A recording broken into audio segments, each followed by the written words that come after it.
video technology, video telepresence really shouldn't be locked to a room. This is what we're going to be able to do, is we're going to be able to get out of those rooms, get into the field, and do things like we could never do before. And we're going to be able to change the way we think about this. Instead of being an event, it's going to be a way of life. I find that the video conferencing system eliminates the need for me to travel. I can sit down at the screen of my desktop computer, and within a minute or two of a conference, it's just like the real person is sitting in front of me.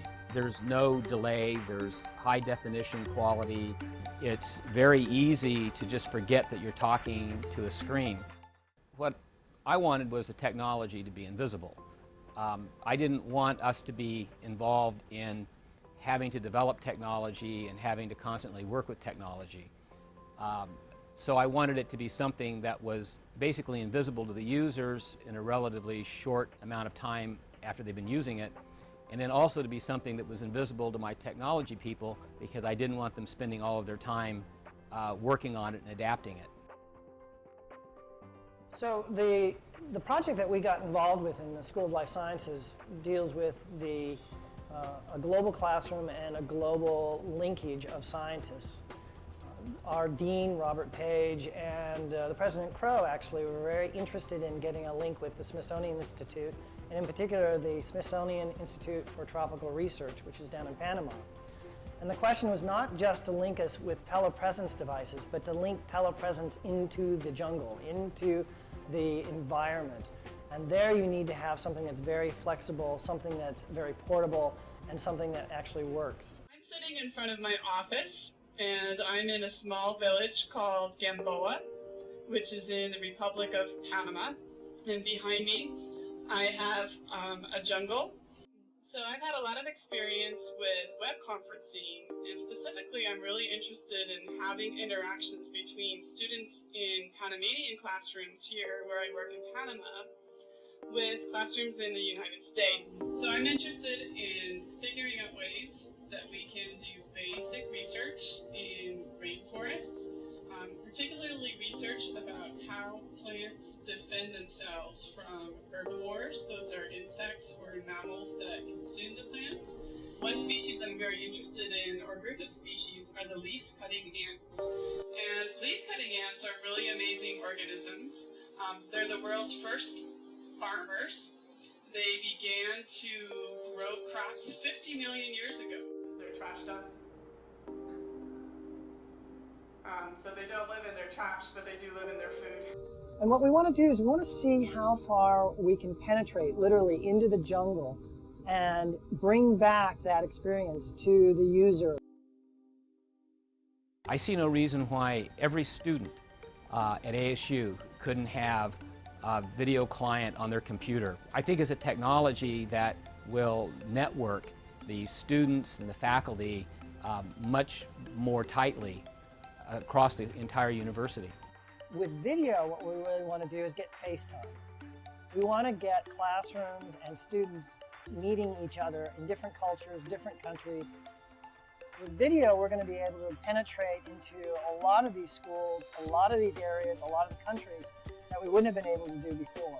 In the past, working with collaborators that are in Europe or on the other side of the country has been a hassle, especially interacting with them in real time. But I think this particular tool is going to be really helpful for that process for me in the future.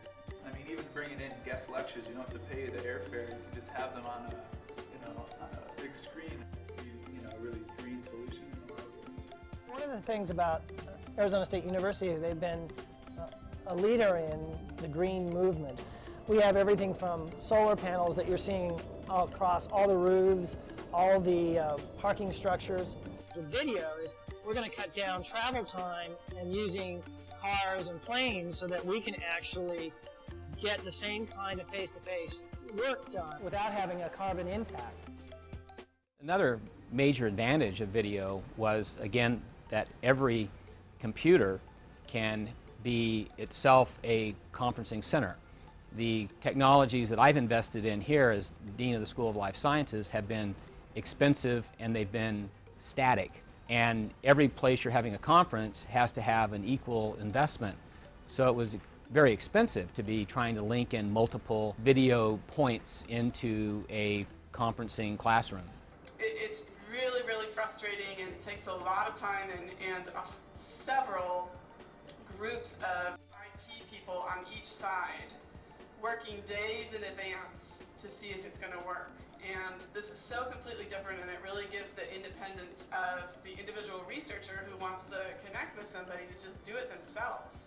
So with video, pretty much the only equipment that the classroom needs on the other side is a laptop and a web camera. And now, instead of thousands of dollars for equipment, which might or might not work, we're talking about a couple $100s worth of equipment that most classrooms are going to be able to afford and have. It will really open up these experiences to many more people. We wanted to see how far you can push it. Can you run it on a 3G? Can you get it into the jungle? Can you get it into the middle of an island in the middle of the Panama Canal? And what we found is, yes, you can. When you have traditional technology, video technology, when it fails, you're pretty much out of luck. One of the things that video does is it actually will adjust for the different conditions. If you're losing bandwidth, it'll adjust to them. When we work with video, I always think about the person that always said, you can often afford to buy a sailboat, but you can't afford to own one. Well, with video, you can afford to buy the sailboat and sail it around the world, as it doesn't cost that much to extend it to other people in other regions around the world.